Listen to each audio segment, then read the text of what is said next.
ಶ್ರೀ ಗುರುಭ್ಯೋ ನಮಃ. ಆತ್ಮೀಯ ಧರ್ಮ ಬಂಧುಗಳೇ, ಇವತ್ತು ಈ ಬಸವೇಶ್ವರ ಗಾಯತ್ರಿ ದೇವಸ್ಥಾನದ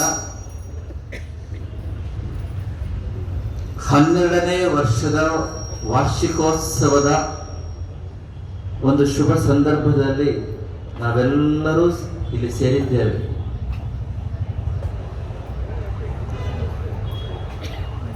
ಈ ಗಾಯತ್ರಿ ಬಸವೇಶ್ವರ ದೇವಸ್ಥಾನ ಪ್ರತಿಷ್ಠಾಪನೆಯಾಗಿ 12 ವರ್ಷಗಳು ಸಂದಿವೆ. ನಮ್ಮ ಭಾರತೀಯ ಸಂಸ್ಕೃತಿಯಲ್ಲಿ 12ನೇ ವರ್ಷಕ್ಕೆ ವಿಶೇಷವಾಗಿರತಕ್ಕಂತಹ ಮಹತ್ವ ಇದೆ. ಯಾಕೆಂದ್ರೆ 12 ರಾಶಿಗಳು, ಇದು ಸಪಾದ ಮಂಡಲದ ಒಂದು ಶುಭ ಸಂದರ್ಭ ಅಂತ ನಮ್ಮ ಸಂಸ್ಕೃತಿ ಹೇಳ್ತಾ ಇದೆ. ಯಾವ ರಾಶಿಯಲ್ಲಿ ಪ್ರತಿಷ್ಠಾಪನೆ ನಡೆಯುವಾಗ ಗುರು ಇದ್ದನೋ ಅದೇ ರಾಶಿಯಲ್ಲಿ ಪುನಃ ಈಗ ಮತ್ತೆ ಬಂದಿದ್ದ.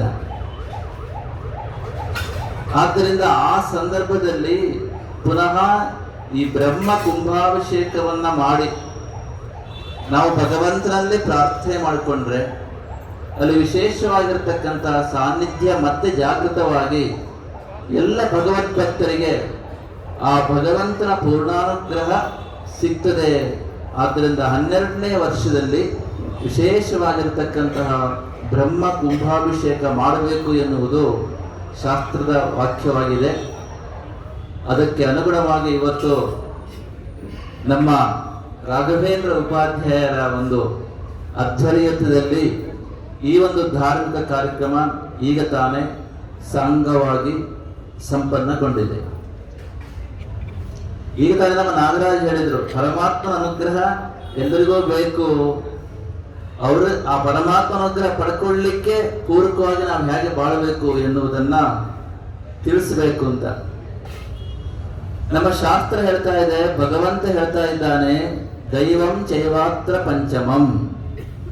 ಯಾವುದೇ ಕಾರ್ಯ ನಿಶ್ಚಿತವಾಗಿ ಕೈಗೂಡಬೇಕು ಅಂತಾದರೆ ದೈವಾನುಗ್ರಹ ಎನ್ನುವುದು ನಮಗೆ ಅತಿ ಅಗತ್ಯವಾಗಿ ಬೇಕು. ಕೇವಲ ಪುರುಷ ಪ್ರಯತ್ನ ಮಾತ್ರ ಇದ್ರೆ ಸಾಲದು. ಪುರುಷ ಪ್ರಯತ್ನಕ್ಕೆ ದೈವಾನುಗ್ರಹ ಯಾವಾಗ ಕೂಡಿ ಬರ್ತದೋ ಆಗ ನಾವು ಮಾಡಿರ್ತಕ್ಕಂತಹ ಪುರುಷ ಪ್ರಯತ್ನವು ಸಕಾಲದಲ್ಲಿ ಯೋಚನೆ ಮಾಡಿದ ರೀತಿಯಲ್ಲಿ ಪೂರ್ಣವಾಗಿ ಕಾರ್ಯಸಿದ್ಧಿಯನ್ನ ಕೊಡುತ್ತದೆ. ప్రయత్నం అనేది ಎಷ್ಟು ముఖ్యమో పురుష ప్రయత్నం అంటే ఏంటి? మనం చేస్తున్న పనులు అంతా మనకు బాగా తెలుసు, దాని గురించి ఎక్కువ చెప్పవసరమే లేదు. దాంతో పాటు మనకు దైవానుగ్రహం కూడా ఉండాల్సిందే. ఇది రెండు కలిసి వస్తేనే మనకు జీవితంలో తప్పకుండా పరిపూర్ణమైనటువంటి ఒక ఫలితం కలుగుతుంది అని మన పెద్దలు చెప్తున్నారు. ಆದ್ದರಿಂದ ಪುರುಷ ಪ್ರಯತ್ನ ದೈವಾನುಗ್ರಹ ಎರಡೂ ಬೇಕು. ಈ ದೈವಾನುಗ್ರಹವನ್ನು ಪಡ್ಕೊಳ್ಬೇಕು ಅಂತಾದರೆ, ಪರಮಾತ್ಮ ಅನುಗ್ರಹವನ್ನು ಪಡ್ಕೊಳ್ಬೇಕು ಅಂತಾದರೆ ಪರಮಾತ್ಮ ಮೆಚ್ಚುವಂತೆ ನಾವು ಬದುಕಬೇಕು.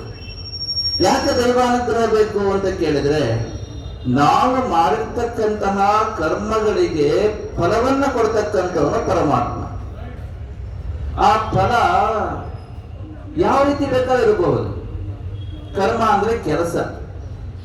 ಒಳ್ಳೆಯ ಕೆಲಸಕ್ಕೆ ಒಳ್ಳೆಯ ಫಲ, ಕೆಟ್ಟ ಕೆಲಸಕ್ಕೆ ಕೆಟ್ಟ ಫಲ. ಇದು ಕರ್ಮ ನಿಯಮ. ಇದು ನಮ್ಮ ಜೀವಿತದಲ್ಲಿ ಅನುಭವಕ್ಕೆ ಬರತಕ್ಕಂಥ ವಿಚಾರ. ಇದರ ಬಗ್ಗೆ ಯಾರಿಗೆ ಹೆಚ್ಚು ಹೇಳಲಿಕ್ಕೆ ಅಗತ್ಯ ಇಲ್ಲ. ಗುಡ್ ಕರ್ಮ ರಿಸಲ್ಟ್ಸ್ ಪುಣ್ಯ, ಬ್ಯಾಡ್ ಕರ್ಮ ರಿಸಲ್ಟ್ಸ್ ಪಾಪ. ದಿಸ್ ವಾಟ್ ಅವರ್ ಕರ್ಮ ಸಿದ್ಧಾಂತ says. Karma is the work we do in our daily life. Whatever it may be, everything is karma only. ಆದ್ದರಿಂದ ಕರ್ಮಕ್ಕೆ ತಕ್ಕಂತೆ ಫಲ. ಆಗ ಪರಮಾತ್ಮ ಕರ್ಮಾಧ್ಯಕ್ಷನಾಗಿದ್ದಾನೆ. ಒಂದು ವೇಳೆ ಗೊತ್ತೋ ಗೊತ್ತಿಲ್ಲದೆಯೋ ಕೆಟ್ಟ ಕರ್ಮ ಮಾಡಿರ್ತೇವೆ. ಕರ್ಮಗಳು ಯಾವಾಗ ಫಲವನ್ನ ಕೊಡ್ತದೆ? ಕಾಲ ಪರಿಪಕ್ವವಾದಾಗ. ಕಾಲವು ಪರಿಪಕ್ವವಾದಾಗ ಕರ್ಮವು ಫಲವನ್ನ ಕೊಡುತ್ತದೆ. ಒಂದು ವೇಳೆ ಕೆಟ್ಟ ಕರ್ಮ ಮಾಡಿದ್ದೇವೆ, ಆ ಕರ್ಮದ ಫಲ ಈಗ ಅನುಭವಿಸಬೇಕು ಎನ್ನುವ ಕಾಲ ಸನ್ನಿಹಿತವಾದಾಗ ನಾವು ದೈವಾನುಗ್ರಹಕ್ಕೆ ಮೊರೆ ಹೋದರೆ, ದೇವರ ಅನುಗ್ರಹಕ್ಕೆ ಪಾತ್ರರಾದರೆ ಆಗ ಆ ಕರ್ಮದ ಕೆಟ್ಟ ಫಲದ ಪರಿಣಾಮ ಏನಿದೆ ಅದು ನಮಗೆ ಕಡಿಮೆ ಆಗಬಹುದು, ಅದು ಸಂಪೂರ್ಣವಾಗಿ ತಪ್ಪಬಹುದು. ಆದ್ದರಿಂದ ಎರಡು ಕೆಲಸಕ್ಕಾಗಿ ದೈವಾನುಗ್ರಹವನ್ನ ಮನುಷ್ಯ ಜೀವನದಲ್ಲಿ ಪಡ್ಕೊಬೇಕಾಗುತ್ತೆ. ಒಂದು, ತಾನು ಮಾಡಿರ್ತಕ್ಕಂತಹ ಕರ್ಮಗಳಿಗೆ ನಿಶ್ಚಿತವಾದ ಫಲವನ್ನ ಪಡ್ಕೊಳ್ಳಿಕ್ಕಾಗಿ.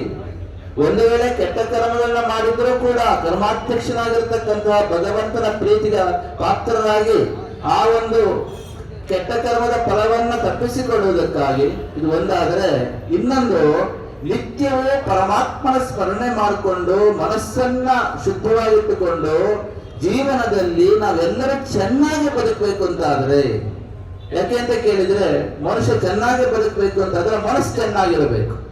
మీ మనసు బాగుంటే జీవితంలో అన్ని కలిసి వస్తుంది. పెళ్ళాం మన మాట వింటుంది కదా, పిల్లలు మన మాట వింటారు, పిల్లలకు పెద్దల మాట మీద గౌరవం ఉంటుంది, ఇంటికి పాది ఆరోగ్యం బాగుంటుంది, అందరూ కలిసికట్టుగా ఉండొచ్చు. ఎప్పుడో మనందరి మనస్సు బాగుంటే జీవితంలో. కావున జీవితంలో మనసు ఒకటి బాగుంటే అన్నీ బాగుంటుంది. మనసు బాగలేకపోతే ఎంత డబ్బులైనా ఎంత వస్తుంది, ఏమొస్తుంది మన జీవితంలో? ఏమీ రావు. కావున జీవితంలో ఎల్లప్పుడూ కూడా మనకు ఎక్కువగా సుఖం కావాలంటే, సంతోషంగా ఉండాలంటే మన మనస్సును ఎల్లప్పుడూ పరిశుద్ధంగా పెట్టుకోవాలి, మనస్సును నిర్మలంగా పెట్టుకోవాలి, మనస్సును ఎప్పుడూ మన అదుపులో పెట్టుకోవాలి, మనస్సును ఎల్లప్పుడూ మన నియంత్రణలో పెట్టుకోవాలి. దానికోసమే మనము అశుద్ధ స్వరూపుడైన భగవంతుణ్ణి ఎల్ల వేళలో అతని శ్రద్ధ, దృఢమైన నమ్మకం, పరిశుద్ధమైన భక్తితో ప్రార్థించుకోవాలి. కావున పెద్దలు చెప్పారు, మీ మనస్సును ఎల్లప్పుడూ బాగా పెట్టుకోవాలి. మనస్సును బాగా పెట్టుకోవాలంటే ఏం చేయాలంటే నిర్మలమైన మనస్సుతో ప్రతిరోజు కూడా మనం ఆ భగవంతుని ధ్యానించుకోవాలి, దైవానుగ్రహాన్ని ప్రయత్నపూర్వకంగా సంపాదించుకోవాలని పెద్దలు చెప్తున్నారు. కావున మనందరూ కూడా ಜೀವಿತಂలో ದೇನಿಕೋಸಂ ಭಗವದಾರಾಧನೆ చేయాలంటే ಎರಡು ಕಾರಣ ಇರ್ತದೆ. ಒಂದು, ನಾವು ಮಾಡಿದ ಕರ್ಮಗಳಿಗೆ ಫಲವನ್ನು ಕೊಡ್ತಕ್ಕಂತಹ ಪರಮಾತ್ಮನಲ್ಲಿ ನಿಷ್ಠೆಯಿಂದ ಪ್ರಾರ್ಥನೆ ಮಾಡಿಕೊಂಡಾಗ, ಒಂದು ವೇಳೆ ಗೊತ್ತೋ ಗೊತ್ತಿಲ್ಲದೆಯೋ ತಪ್ಪುಗಳನ್ನ ಮಾಡಿದ್ದರೆ ಆ ತಪ್ಪುಗಳನ್ನ ಪರಮಾತ್ಮ ಕ್ಷಮಿಸಿ ನಮಗೆ ಸತ್ಫಲಗಳನ್ನೇ ಕೊಡುತ್ತಾನೆ. ಈ ಉದ್ದೇಶಕ್ಕಾಗಿ ದೇವರನ್ನ ಪ್ರಾರ್ಥಿಸಬೇಕು, ದೈವಾನುಗ್ರಹ ಪಡ್ಕೋಬೇಕು. ಅದಲ್ಲದೆ ನಾವು ಮನಸ್ಸನ್ನ ಚೆನ್ನಾಗಿಟ್ಟುಕೊಂಡು ಲೌಕಿಕ ಜೀವನವನ್ನ ಚೆನ್ನಾಗಿ ಇಟ್ಟುಕೊಂಡು ಅಷ್ಟೇ ಅಲ್ಲ, ಚಿತ್ತಶುದ್ಧಿಯನ್ನ ಪರಿಪೂರ್ಣವಾಗಿ ಸಂಪಾದನೆ ಮಾಡಿಕೊಂಡು ఆత్మతత్వవన్న అనుభవ ద్వారా తెలుసుకోవాలంటే కూడా మనకు భగవద్ అనుగ్రహం కావాలి. మనకు జీవితంలో పరమాత్మ యొక్క అనుగ్రహం పరిపూర్ణంగా కలగాలంటే మనకు కావలసినది ఒకటే, ఎల్లప్పుడూ మన చిత్తశుద్ధిని ప్రయత్నపూర్వకంగా సంపాదించుకోవాలి. ఈ చిత్తశుద్ధి మనకు కలగాలంటే ದೈವಾನುಗ್ರಹ ఉండాల్సిందే. ಆದ್ದರಿಂದ ದೇವರ ಅನುಗ್ರಹವನ್ನು ಪಡ್ಕೊಳ್ಬೇಕು ಅಂತಾದ್ರೆ ನಾವು ನಿತ್ಯವೂ ಭಗವಂತನನ್ನ ಪ್ರಾರ್ಥಿಸಬೇಕು. ಹಾಗಾದ್ರೆ ಹೇಗೆ ನಾವು ದೇವಾನುಗ್ರಹನ ಪಡ್ಕೊಳ್ಬೇಕು ಅಂತ ಕೇಳಿದ್ರೆ, ಗೀತೆಯಲ್ಲೇ ಪರಮಾತ್ಮ ಹೇಳ್ತಾ ಇದ್ದಾನೆ, ಅದ್ವೇಷ್ಟ ಸರ್ವಭೂತಾನಾಂ ಮೈತ್ರಃ ಕರುಣ ಏವಚ ನಿರ್ಮಮೋ ನಿರಹಂಕಾರಃ ಸಮ ದುಃಖ ಸುಖಃ ಕ್ಷಮೀ. ಈ ರೀತಿ ಬರಬೇಕು. ಸಂತುಷ್ಟಃ ಸತತಂ ಯೋಗಿ ಯಥಾತ್ಮಾ ದೃಢ ನಿಶ್ಚಯಃ ಮಯ್ಯರ್ಪಿತ ಮನೋ ಬುದ್ಧಿಃ ಯೋ ಮದ್ಭಕ್ತಃ ಸಮೇ ಪ್ರಿಯಃ. ಯೋ ಮದ್ಭಕ್ತಃ ಸಮೇ ಪ್ರಿಯಃ. ಈ ರೀತಿ ಬದುಕಿದ್ರೆ ಕೃಷ್ಣ ಪರಮಾತ್ಮ ಎಲ್ಲರಿಗೂ ಉಪದೇಶ ಮಾಡ್ತಾ ಇದ್ದಾನೆ. ದೈವಾನುಗ್ರಹ ಯಾಕೆ ಬೇಕು ಹೇಳಾಯ್ತಲ್ವಾ? ನಾವು ಮಾಡಿರ್ತಕ್ಕಂಥ ಸುಳ್ಳು ಹೇಳ್ತೇವೆ, ಮೋಸ ಮಾಡ್ತೇವೆ, ಇನ್ನೊಬ್ಬರಿಗೆ ತೊಂದರೆ ಮಾಡಿ ಆದ್ರೂ ನಾವೇನೋ ಮಾಡಬೇಕು, ಆಸ್ತಿ ಬೇಕು, ಅಧಿಕಾರ ಬೇಕು ಅಂತ ಹೇಳ್ಕೊಂಡು ಕಷ್ಟ ಕೊಡ್ತೇವೆ. ಗೊತ್ತು ನಮಗೆ ಸುಳ್ಳು ಹೇಳೋದು ತಪ್ಪು, ಮೋಸ ಮಾಡೋದು ತಪ್ಪು, ಇನ್ನೊಬ್ಬರಿಗೆ ಅಸಹ್ಯ ಪಡೋದು ತಪ್ಪು, ಹಿಂದಿನಿಂದ ಚಾಡಿ ಹೇಳೋದು ತಪ್ಪು, ಕೆಟ್ಟ ಮಾತು ಆಡೋದು ತಪ್ಪು, ಕೋಪ ಮಾಡ್ಕೊಳ್ಳೋದು ತಪ್ಪು, ಗೊತ್ತಿದ್ದು ತಪ್ಪು ಮಾಡ್ತೇವೆ. ಆದರೆ ತಪ್ಪು ಮತ್ತೆ ಮತ್ತೆ ಮಾಡಬಾರದು. ಆದರೆ ಮಾಡಿದ ತಪ್ಪಿಗೆ ಪಶ್ಚಾತ್ತಾಪ ಪಟ್ಟು ಪ್ರಾಮಾಣಿಕವಾಗಿ ದೇವರಲ್ಲೇ ಪ್ರಾರ್ಥನೆ ಮಾಡಿಕೊಂಡ್ರೆ, ಒಂದು ವೇಳೆ ನಾವು ಮಾಡಿರ್ತಕ್ಕಂಥ ಕೆಟ್ಟ ಕರ್ಮಗಳಿದ್ದರೆ ಅದರ ಫಲವನ್ನ ಪರಮಾತ್ಮ ಮಾಫಿ ಮಾಡ್ತಾನೆ, ಕ್ಷಮಿಸುತ್ತಾನೆ, ನಮಗೆ ಸದ್ಬುದ್ಧಿಯನ್ನ ಕೊಟ್ಟು ಒಳ್ಳೆಯದನ್ನೇ ಮಾಡ್ತಾನೆ. ಇದು ದೈವಾನುಗ್ರಹಕ್ಕಾಗಿ ನಾವು ದೇವರಲ್ಲಿ ಪ್ರಾರ್ಥನೆ ಮಾಡ್ಕೊಬೇಕಾಗತ್ತೆ. ಅದಕ್ಕೋಸ್ಕರ ದೈವಾನುಗ್ರಹ ಬೇಕಾಗುತ್ತೆ. ಇನ್ನೊಂದು ಲೌಕಿಕವಾದ ಉನ್ನತಿಯನ್ನ, ಪಾರಮಾರ್ಥಿಕವಾದ ಶ್ರೇಯಸ್ಸನ್ನ ಮನುಷ್ಯ ಪಡ್ಕೊಳ್ಬೇಕು ಅಂತ ಆದ್ರೆ ಚಿತ್ತಶುದ್ಧಿ ಬೇಕು. ಚಿತ್ತಶುದ್ಧಿ, ಮನಸ್ಸಿನ ಶುದ್ಧಿ ಇದ್ದಾಗ ಕುಟುಂಬ ಜೀವನ ಚೆನ್ನಾಗಿರುತ್ತೆ, ಸಾಮಾಜಿಕ ಜೀವನ ಚೆನ್ನಾಗಿರುತ್ತೆ. ಲೌಕಿಕವಾಗಿರ್ತಕ್ಕಂಥ ಎಲ್ಲ ಕ್ಷೇತ್ರಗಳಲ್ಲೂ ಯಶಸ್ಸನ್ನ, ವಿದ್ಯಾರ್ಥಿ ಜೀವನ ಆಗಿರಬಹುದು, ಔದ್ಯೋಗಿಕ ಜೀವನ ಆಗಿರಬಹುದು, ಸಾಮಾನ್ಯವಾಗಿರ್ತಕ್ಕಂಥ ಸಾಮಾಜಿಕ ಜೀವನ ಆಗಿರಬಹುದು, ಯಶಸ್ಸು ನಮ್ಮನ್ನ ಖಂಡಿತವಾಗಿಯೂ ಕೂಡ ಕೈ ಹಿಡಿತದೆ. ಯಾಕೆಂದ್ರೆ ಯಶಸ್ಸು ಎನ್ನುವುದು ಪ್ರತಿಯೊಬ್ಬ ಮನುಷ್ಯನ ಕನಸಾಗಿದೆ. ಯಾಕೆಂತ ಕೇಳಿದ್ರೆ, ಯಶಸ್ಸಿಗೆ ಯಾಕೆ ಅಷ್ಟೋತ್ತರ ಪರಿತಪಿಸ್ತೇವೆ ಅಂತಂದ್ರೆ, ನಮಗೆ ಆನಂದ ಬೇಕು. Happiness is the CRY of Mankind. Everyone is seeking after happiness, directly R indirectly, knowingly or annoyingly, because happiness gives success in our life. ಆದ್ದರಿಂದ ಸಕ್ಸಸ್ ಬೇಕು ಅಂದ್ರೆ ಹ್ಯಾಪಿನೆಸ್ ಬೇಕು, ಹ್ಯಾಪಿನೆಸ್ ಇದ್ರೆ ಸಕ್ಸಸ್ ಸಿಗುತ್ತೆ. ಯಶಸ್ಸು ಮತ್ತು ಆನಂದ ಒಟ್ಟಿರೋದ್ರಿಂದ ನಾವು ಯಶಸ್ಸು ಬೇಕು, ಯಶಸ್ಸು ಬೇಕು, ಯಶಸ್ಸು ಬೇಕು ಅಂತ ಹೇಳ್ತೇವೆ. ಯಾಕೆ? ಯಶಸ್ಸು ಸಿಕ್ಕಿದಾಗ ಆನಂದ ಸಿಗುತ್ತೆ. ಆನಂದವಾಗಿ ನಾವು ಜೀವನದಲ್ಲಿ ಕೆಲಸಕ್ಕೆ ಮುಂದಕ್ಕೆ ಹೋದಾಗ ಯಶಸ್ಸು ಸಿಗುತ್ತೆ. ಆದ್ದರಿಂದ ಯಶಸ್ಸು ಆನಂದ ಒಟ್ಟೊಟ್ಟಿಗೆ ಇರೋದ್ರಿಂದ ನಾವು ಆನಂದ ಬೇಕು, ಆನಂದ ಬೇಕು ಅನ್ನುವ ಕಾರಣಕ್ಕಾಗಿ ಯಶಸ್ಸನ್ನು ಆರಿಸ್ತೇವೆ. ಆದ್ದರಿಂದ ಇದು ಬೇಕು ಅಂತಾದ್ರೆ ಮನಸ್ಸು ಚೆನ್ನಾಗಿರಬೇಕು. ಆ ರೀತಿ ದೈವಾನುಗ್ರಹ ಸಂಪಾದನೆ ಮಾಡಿಕೊಂಡು ಬದುಕಬೇಕು ಅಂತಾದ್ರೆ ಯಾವ ರೀತಿ ಬದುಕಬೇಕು ಅಂತ ಕೃಷ್ಣ ಹೇಳ್ತಾ ಇದ್ದಾನೆ, ಪರಮಾತ್ಮ ಹೇಳ್ತಾ ಇದ್ದಾನೆ, ಭಗವಂತ ಹೇಳ್ತಾ ಇದ್ದಾನೆ. ಅದ್ವೇಷ್ಟ ಸರ್ವಭೂತಾನ, ಯಾರನ್ನು ದ್ವೇಷಿಸಬೇಡ. ಯಾಕೆ ಅಂತ ಕೇಳಿದ್ರೆ, ಚಿತ್ತಶುದ್ಧಿ, ಮನಸ್ಸಿನ ಶುದ್ಧಿ ನಮ್ಗೆ ಬೇಕು ಅಂತಾದ್ರೆ ಇನ್ನೊಬ್ಬರನ್ನ ದ್ವೇಷ ಮಾಡಬಾರದು. ಯಾಕೆ ಅಂತ ಕೇಳಿದ್ರೆ, ದ್ವೇಷದಿಂದ ಮನುಷ್ಯ ದ್ವೇಷವನ್ನ ಗೆಲ್ಲಲು ಎಂದೆಂದಿಗೂ ಸಾಧ್ಯವಿಲ್ಲ.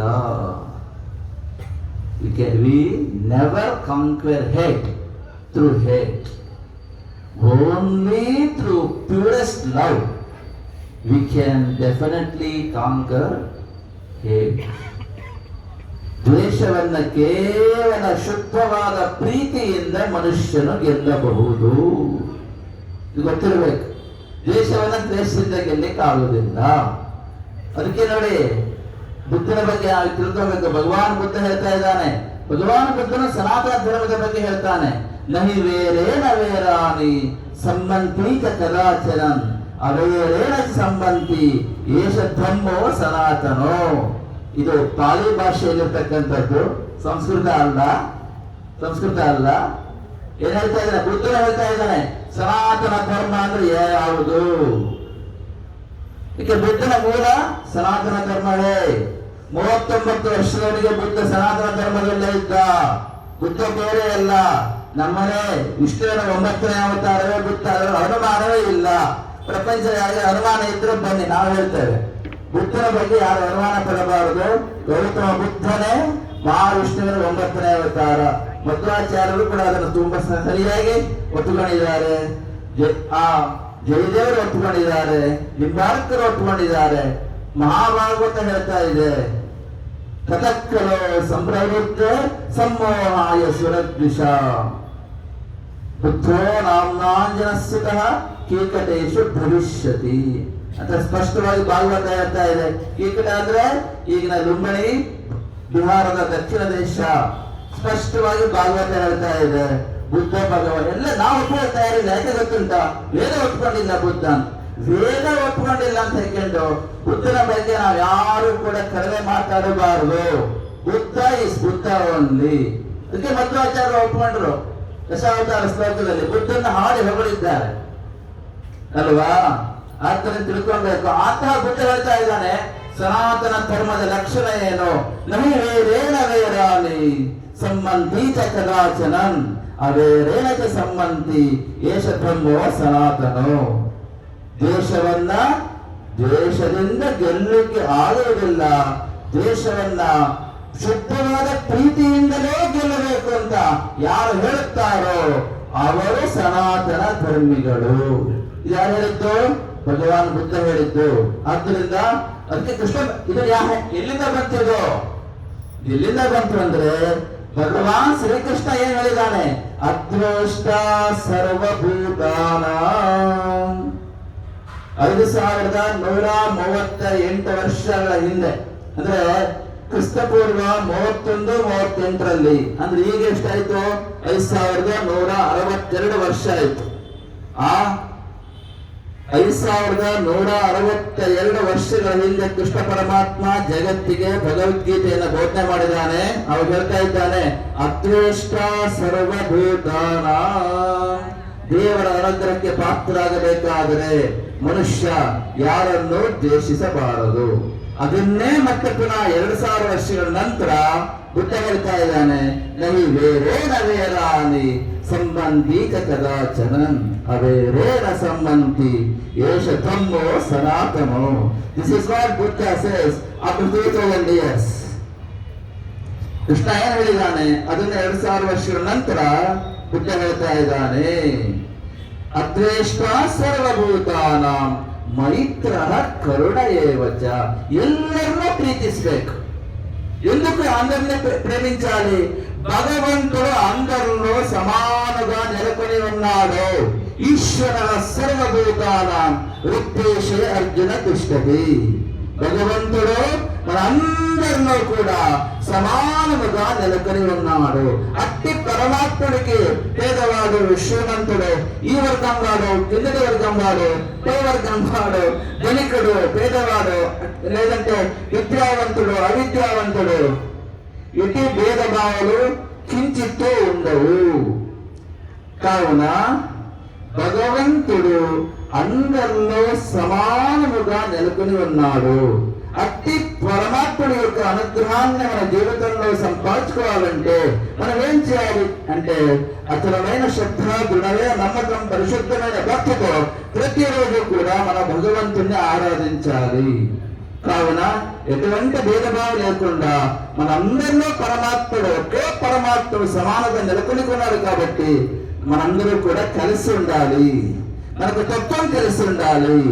కావున కృష్ణ పరమాత్ముడు చెప్తున్నారు, అద్వేష్ట సర్వభూతాన మైత్ర కరుణ ఏవచ.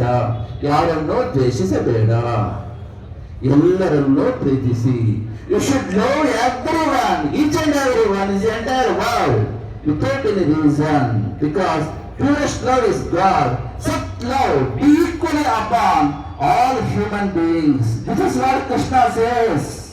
ಅದ್ವೇಷ್ಟ ಸರ್ವಭೂತಾನ ಮೈತ್ರ ಕರುಣ ಏವಚ ನಿರ್ಮಮೋ ನಿರಹಂಕಾರ. ನಾನು ನನ್ನದು, నేను నాది, ఇది ఉండరాదు. అంత పరమాత్ముడు ఇచ్చాడు కదా.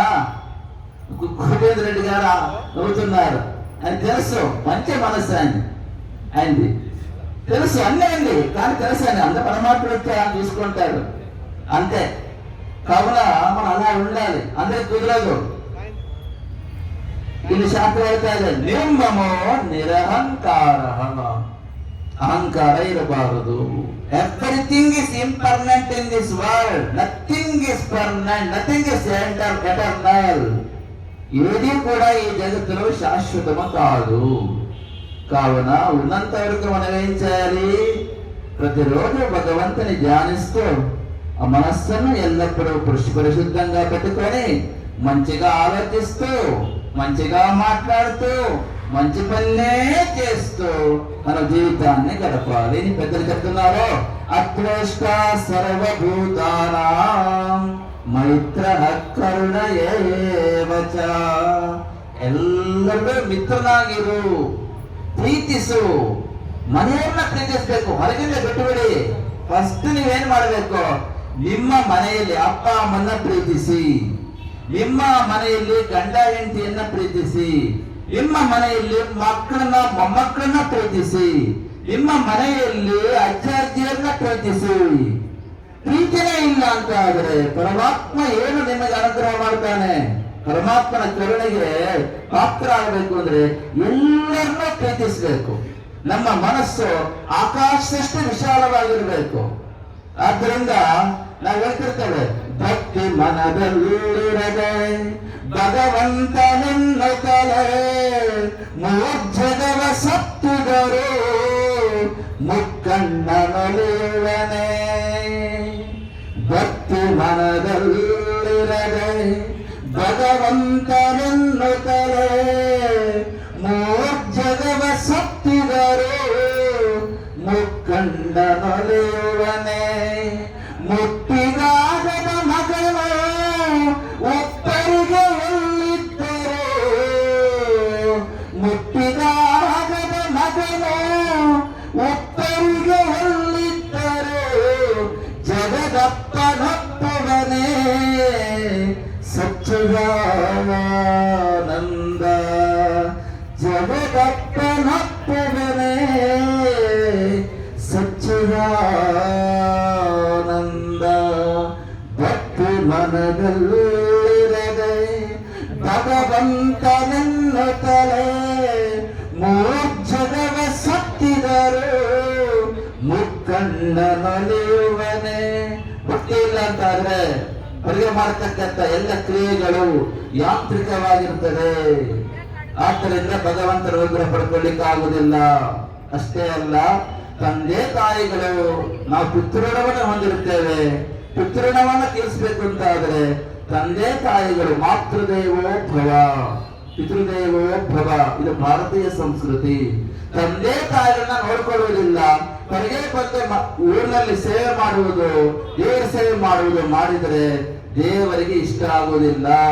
ಭಾರತೀಯ ಸಂಸ್ಕೃತಿ ಹೇಳ್ತಾ ಇದೆ, ತಾಯಿಯೇ ಮೊದಲನೇ ದೇವರು, ತಂದೆನೇ ಎರಡನೇ ದೇವರು. ಆದ್ರಿಂದ ಅವ್ರನ್ನ ಚೆನ್ನಾಗಿ ನೋಡ್ಕೊಬೇಕು. ಕೇಳ್ತಾ ಇದ್ದೇವೆ, ಮುಪ್ಪಿಗಾಗದ ಮಗನು ಒಬ್ಬರಿಗೆ ಎಲ್ಲಿದ್ದರು ಜಗದಪ್ಪನೊಪ್ಪುವನೇ ಸಚ್ಚಿದಾನಂದ.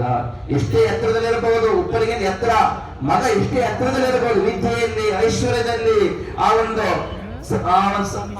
ಕೀರ್ತಿಯಲ್ಲಿ ಎತ್ತರದಲ್ಲಿರಬಹುದು. ಆದರೆ ತಂದೆ ತಾಯಿಯವರಿಗೆ ಮನೆಯಲ್ಲಿ ಗೌರವ ಕೊಡುವುದಿಲ್ಲ, ಅವರ ಮನಸ್ಸನ್ನು ವಹಿಸ್ತಾ ಇರ್ತಾನೆ ಅಂತಂದ್ರೆ ಅಂತವನನ್ನ ದೇವರು ಸ್ವೀಕರಿಸುವುದಿಲ್ಲ. ಅಂತ ಹೇಳ್ತಾ ಇದೆ, ಅದ್ವೇಷ್ಟ ಸರ್ವಭೂತಾನ ಮೈತ್ರ ಕರ್ಣ ಏವಚ ನಿರ್ಮಮೋ ನಿರಹಂಕಾರ ಸಮದುಃಖ ಸುಖ ಕ್ಷಮಿ. ಜೀವನದಲ್ಲಿ ಏರಿಳ್ತಾ ಇರ್ತದೆ. ಸುಖ ಬಂದಾಗ ಅಹಂಕಾರ ಪಟ್ಟು ಹಿಗ್ಗಬಾರದು, ದುಃಖ ಬಂದಾಗ ಆ ಒಂದು ಆತ್ಮಸ್ಥೈರ್ಯವನ್ನ ಕಳ್ಕೊಂಡು ಕುಗ್ಗಬಾರದು. ಸುಖ ದುಃಖವನ್ನ ಸಮವಾಗಿ ಸ್ವೀಕರಿಸುತ್ತ. Because there is both pain and pleasure in our life. We want only pleasure, but we cannot avoid pain. This is the fact of our life. ಆದ್ದರಿಂದ ಜೀವನದಲ್ಲಿ ಸುಖ ಇರಲಿ ದುಃಖ ಇರಲಿ ಸಮತ್ವ ಭಾವದ ಸ್ವೀಕಾರ ಮಾಡ್ತಾ ಮುಂದಕ್ಕೆ ಹೋಗಬೇಕು. ಯಾರನ್ನು ದ್ವೇಷಿಸಬಾರದು, ಎಲ್ಲರನ್ನು ಪ್ರೀತಿಸಬೇಕು, ಎಲ್ಲರಿಗೂ ಹಿರಿಯರಿಗೆ ಗೌರವ ಕೊಡಬೇಕು, ಎಲ್ಲರಲ್ಲೂ ಕರುಣಾಭಾವವನ್ನು ಹೊಂದಿರಬೇಕು, ನಿರ್ಮಮ ನಿರಹಂಕಾರ ಮಮಕಾರ ರಹಿತರಾಗಿ ಅಹಂಕಾರ ರಹಿತರಾಗಿ ಬಾಳಬೇಕು. ಈ ರೀತಿ ಬಾಳ್ತಾ ಇದ್ರೆ ಹೇಳ್ತಾರೆ, ದೇವರು ಹೇಳ್ತಾ ಇದ್ದಾರೆ, ಅವರು ಯೋ ಮದ್ಭಕ್ತರ ಸಮಯ ಪ್ರಿಯ. ಮುಂದೆ ಹೇಳ್ತಾ ಇದ್ದಾರೆ ಏನಂತ ಕೇಳಿದ್ರೆ, ಸಂತುಷ್ಟ ಸತತಂ ಯೋಗಿ ಯಥಾತ್ಮ ದೃಢ ನಿಶ್ಚಯ ಮಯ್ಯರ್ಪಿತ ಮನೋಭಕ್ತಿ ಯೋ ಮದ್ಭಕ್ತರ ಸಮಯ ಪ್ರಿಯ.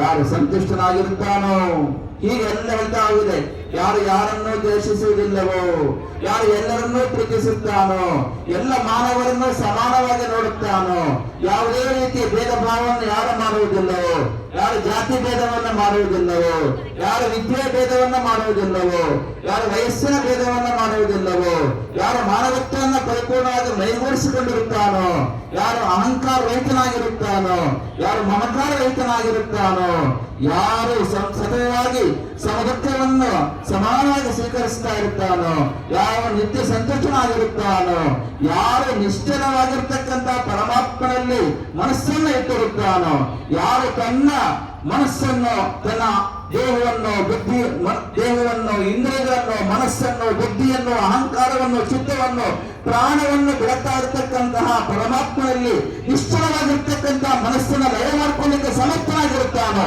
ಅಂತಹ ಭಕ್ತನು ನನಗೆ ಪರಮ ಪ್ರಿಯನಾಗಿರುತ್ತಾನೆ. ಆ ರೀತಿ ಯಾರು ಬಾಳ್ತಾರೋ ಅವರಿಗೆ ಪರಮಾತ್ಮನ ಕರುಣೆ ಸಿಗ್ತದೆ. ಅವರು ಪರಮಾತ್ಮನ ಅನುಗ್ರಹಕ್ಕೆ ಪಾತ್ರರಾಗಿ ಜೀವನದಲ್ಲಿ ಲೌಕಿಕ ಉನ್ನತಿಯನ್ನ, ಪಾರಮಾರ್ಥಿಕ ಶ್ರೇಯಸ್ಸನ್ನ ಪರಿಪೂರ್ಣವಾಗಿ ಪಡ್ಕೊಳ್ತಾರೆ ಎನ್ನುವುದನ್ನ ಗೀತೆಯಲ್ಲಿ ಪರಮಾತ್ಮ ಹೇಳ್ತಾ ಇದ್ದಾನೆ. ಆದ್ದರಿಂದ ಇಷ್ಟು ಪರಮಾತ್ಮ ಹೇಳಿದ್ದಾನೆ, ಇಷ್ಟಾದ್ರೂ ಪ್ರಯತ್ನ ಮಾಡಬೇಕು. ಸ್ವಲ್ಪ ಮಟ್ಟಿಗಾದರೂ ಕೂಡ ಆ ರೀತಿ ಬದುಕಲು ನಾವೆಲ್ಲರೂ ಪ್ರಯತ್ನಿಸಬೇಕು ಅಂತ ಹೇಳ್ತಾ ಇವತ್ತು ತುಂಬಾ ಸಂತೋಷ ಆಗಿದೆ. ಯಾಕೆಂತ ಕೇಳಿದ್ರೆ ಒಂದು ಸುಂದರವಾದ ಪರಿಸರದಲ್ಲಿ ಒಂದು ದೈವಿಕ ಸಾನ್ನಿಧ್ಯ ಪರಿಪೂರ್ಣವಾಗಿ ಜಾಗೃತವಾಗಿರ್ತಕ್ಕಂತಹ ಒಂದು ಸುಂದರವಾದ ದೇವಾಲಯದಲ್ಲಿ ನಾವೆಲ್ಲ ಸೇರಿದ್ದೇವೆ. ಇದೆಲ್ಲರಿಗೂ ಸಾಧ್ಯ ಆಗುವುದಿಲ್ಲ. ಒಂದು ದೇವಸ್ಥಾನವನ್ನ ಕಟ್ಟಬೇಕು ಅಂತ ಆದ್ರೆ ನೂರಾರು ಜನ್ಮಗಳ ಪುಣ್ಯ ಇರಬೇಕು. ಯಾಕೆಂತ ಕೇಳಿದ್ರೆ ನಾವು ಮಾಡ್ತಕ್ಕಂತ ಕೆಲಸಗಳು ಕೆಲವೊಂದು ಕೆಲಸ ತಾತ್ಕಾಲಿಕವಾಗಿರ್ತಕ್ಕಂಥ ಫಲವನ್ನ ಕೊಟ್ಟರೆ, ಕೆಲವೊಂದು ಕೆಲಸ ದೀರ್ಘ ಕಾಲದವರೆಗೆ ಎಲ್ಲರಿಗೂ ಕೂಡ ಉನ್ನತವಾದ ಶುಭ ಫಲಗಳನ್ನ ಕೊಡ್ತಕ್ಕಂತಹ ಕೆಲಸವಾಗಿರುತ್ತದೆ.